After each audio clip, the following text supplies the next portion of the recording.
Hello, ladies and gentlemen! MarauderEX here with the third part of Shining Force 3. We've got Shining Force 3 Scenario 3. We're starting up with this. Now, so, as the opening movie is happening, there's one thing I want to talk about. So when I started this replay, part of it is because I wanted to do it in better quality. There were some technical issues with my very first Let's Play of Shining Force 3, all three scenarios. There was a lack of quality, considering I was not able to record in, HD or anything like that. And so I was like, I wanted to redo it.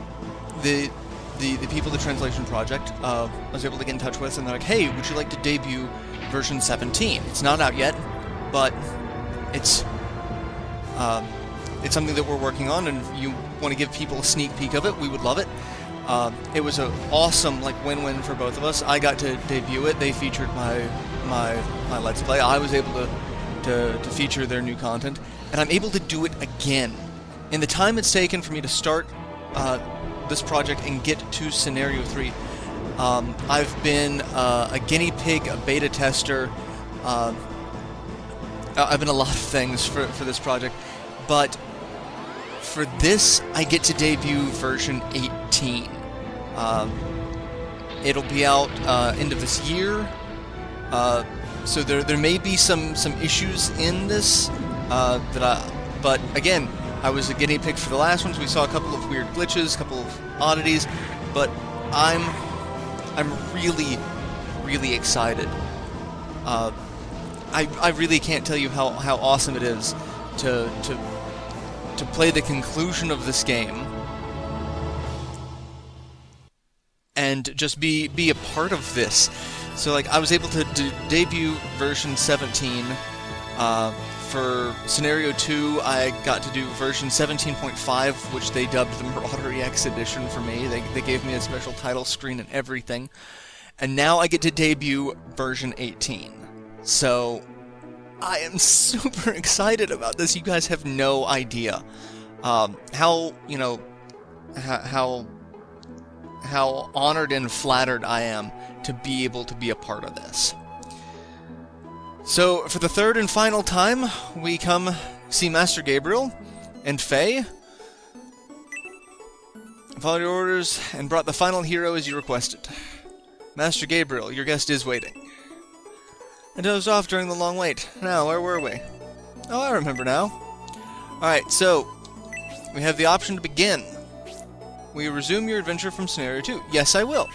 And it'll take any complete data. So we actually have the Scenario 1 complete, the Scenario 2 complete.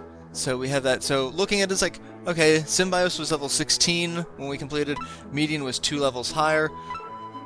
However, we took 2 hours longer to complete Scenario 1. So, but we're going to use the Scenario 2 data because that'll have all of the sync points and all of the choices we made from Scenario 1 and 2 carrying over to Scenario 3. So opting to save Stella in Scenario 2. That now has an effect here, so it's been quite a while, so I sent Faye. At last you've returned. I knew you would make it back. Master is so impatient. Things are not developing as expected, that's why I'm a little anxious. You see, you're the only remaining hero and you must succeed. The fates of Symbiosis and Median have been set. Now we depend on you to return us to our proper destiny. Master Gabriel used his great powers to alter time. Now Julian is the only one who can save the world. However, my control over time is limited. I can grant you enough time to drive your fate onto the right track and stop the invasion of evil. It's time for you to go now. Fare thee well, Julian. Elbasim speed. You are our last hope. The future of the world depends on you, Julian. So yes, because of the political conflict and strife going on, Median and Symbiosis, they were stuck on that path. So it is up to Julian to actually deal with the darkness, but can't do it alone, because he's made friends. He's made friends in the Median army, in the Symbiosis army, as well as friends of his own. It's going to take all of us. So remembering in Scenario 2, Julian, Donhort, Bresby, and Gracia decided to take the ship so that they could go to the Imperial capital to investigate it being attacked by the Valkyrie. Because that makes more sense than having, Median and the Emperor come after it. But, so we have Captain Domino. Who could have predicted that Prince Median would become such a great leader? The Emperor's abduction and Saraban certainly provided Prince Median an opportunity to gain experience. He also met with Lord Synbios, who is around the same age, and told me he is greatly inspired by the Republican Lord's courage to face a harsh destiny. Synbios, you mean Lord Conrad's son? Yes, Conrad was the finest general in the Empire, and the one responsible for independence of the Republic 20 years ago. The one that should be hated, Conrad is the most powerful figure in the Republic. Hated Resby? The only people that hate him are Imperial officials. No one else speaks ill of him. Just as you say, Kate, Lord Conrad has thrown away his privilege and abandoned a prejudiced society to create a nation of equality. However, the Republic has reached its limits and its economy is in crisis. There's Don Hort, hanging out. As we get very political. How did that happen? Was it the drought and resulting poor harvest that caused economic crisis and civil war? That's part of it. However, the actions of government officials were what really sparked the war. They predicted the food crisis and began hoarding food, but was obviously at the citizens' expense. You can see both sides. I was surprised to learn a discontented Republican general joined the Empire. You must be talking about General Edmund, who aided General Garzel in his plan to trap and murder the Republican King Benetram. If a loyal general such as Edmund could have grown a seed of discontent in his heart, I can only assume he was tricked by a cunning individual. Must have been a trap conceived by Cruert and his associates. After all, he called the flagship a pile of trash, so he certainly can't see true substance. Yeah, don't insult the ship. The captain will have none of that. It said one can gain information about a general by investigating his subordinates. The true intentions of General Cruert and his commander have been revealed. It's Prince Erwant, isn't it? He certainly is overambitious. General Cruert made a pact with the Bolzum sect and was very likely involved in the Emperor's abduction. However, there is nothing we can do now. It's still the same old empire. It hasn't changed since the old days. Criminals get away with bribery. Even with all its problems, the Republic is still better than the Empire. Excuse me, Don Hort, you sound as if you were coming here to pick a fight with the Imperials. We are here to help them.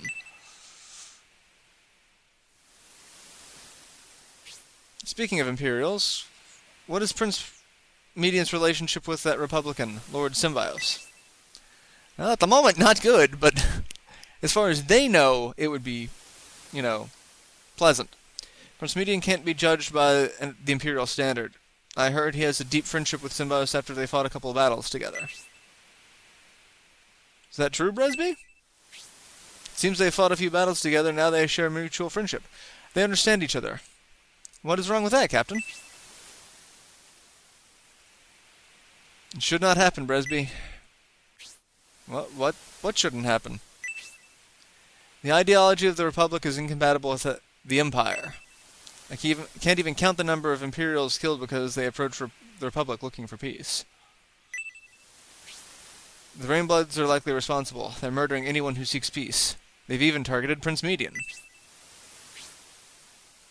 I don't know about that. The Rainbloods are under the direct command of the Emperor. They can't really do anything until the Emperor is rescued. You would think, but no. Actually, we just fought against them in Elbasim. Is that true, Don Hort? They couldn't have appeared. Absolutely not. Are you saying I'm lying? Ask Julian and Gracia. They can verify the events. Yeah, they were there. I don't think the captain believes you are a liar, Don Hort. What you say is true. That means they're being directed by the Emperor, even while he is captive. It also means Emperor Domeric is still reigning supreme.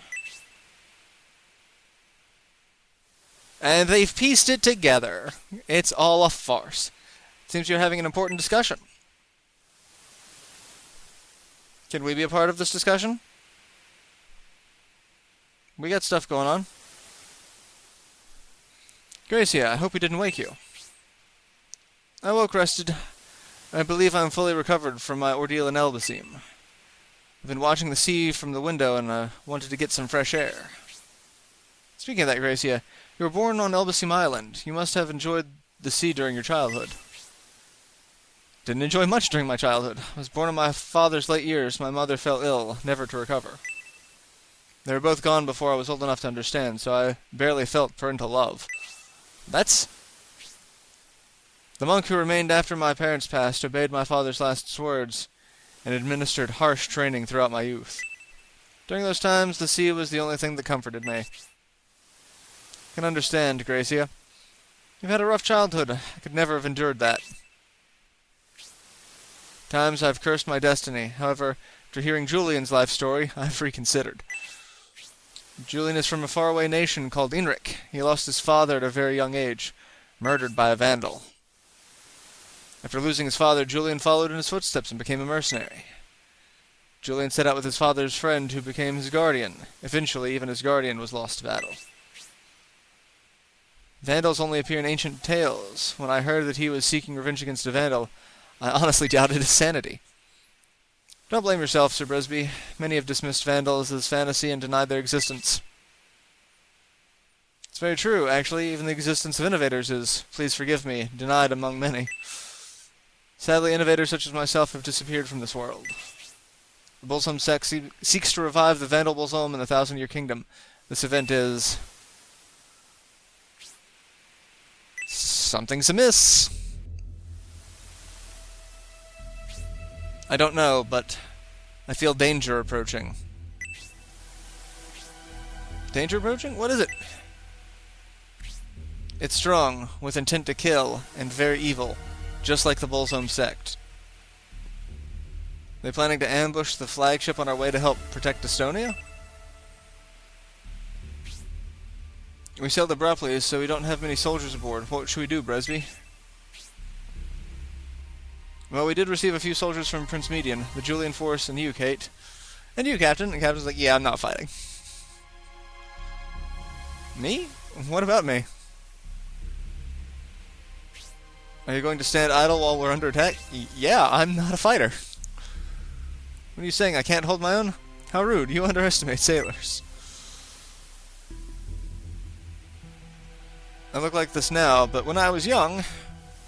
Captain, hurry to the cabin. They're almost here. Actually, you would think someone would need to be in control of the helm, so that would probably be where the captain should be. Julian, we have to call our leader. And now that we are in control of Julian, he is now the silent protagonist. Watch out, they're here.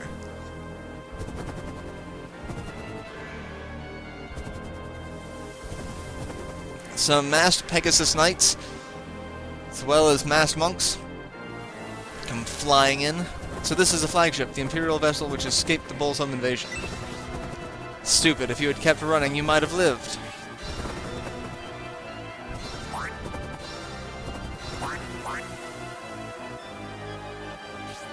This pitiful force won't improve Destonia's inferior army anyway. You won't make it to Destonia. We will defeat you here. They're Destonia's invaders. If they survive, they will reveal our existence. We must defeat them, Julian. Alright! First battle. Aboard the Imperial flagship, we are going to fight some Bolsum forces. And we've got an interesting force. So, if we had chosen Edmund over Prodan, Edmund would actually be with us here. He would be a part of our force, so we would have access to him. So let's take a look at our troops. We have Sir Donhort. Actually, we're going to go ahead and just look at everyone through here. So first off, we're going to have Julian. Hero, level 5, HP of 38, MP of 19, attack of 45, defense of 30, agility of 18, luck of 5, movement of 6, and he has 58 XP from his previous battles, as well as 27 kills.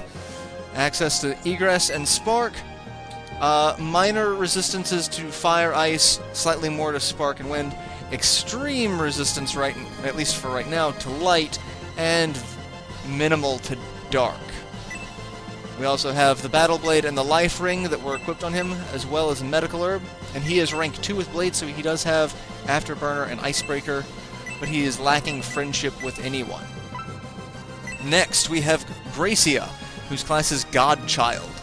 Level 5, HP of 35, MP of 37, Attack of 36, Defense of 24, Agility of 17, Luck of 6, Movement of 5. His support is Magic Defense and Luck up. He is our caster, he is our healer. Magic of Aura, recover multiple allies' HP, as well as Shining. Holy Light consumes all MP. If we use that, it'll use whatever MP we have left, but it does cost a minimum of 8. But I believe it can heal, and it can do massive damage. So, Gracia's resistance is exemplary. 20 fire, 10 ice, 20 spark, 20 wind, 60 light, 40 dark. Item, Staff of Basim, that he is rank 1 with, Double Palm, and Healing Drop. And again, no friendship for anyone. Don Hort, just as he was when we left him, but now he is actually controllable, so his losses of 2 will quickly be rectified. Level 4, HP of 36, Attack of 39, Defense of 24, Agility of 18, Luck of 5, Movement of 7, 63 XP, Crit Evade support, minimal resistances to everything, Fire, Ice, is nothing for Spark, Wind and Light, and a weakness to Dark Magic. We also have Halberd, so he is rank 1 with Halberd, with Tornado. And again, no friendships. And then Kate is our newest member to the Force. She is our archer.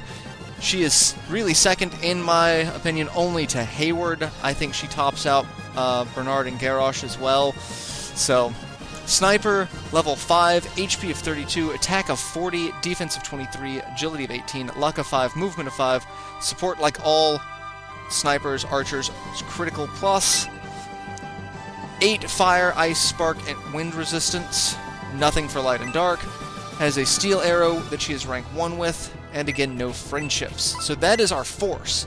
Like I said, we would have Edmund if we had chosen him, but we didn't because I like Proton better. The enemies we are fighting this fight: Masked Monks, HP of 42, Movement of 6, Attack of 41, Defense of 22, Agility of 15, Luck of 4, carrying Steel Swords.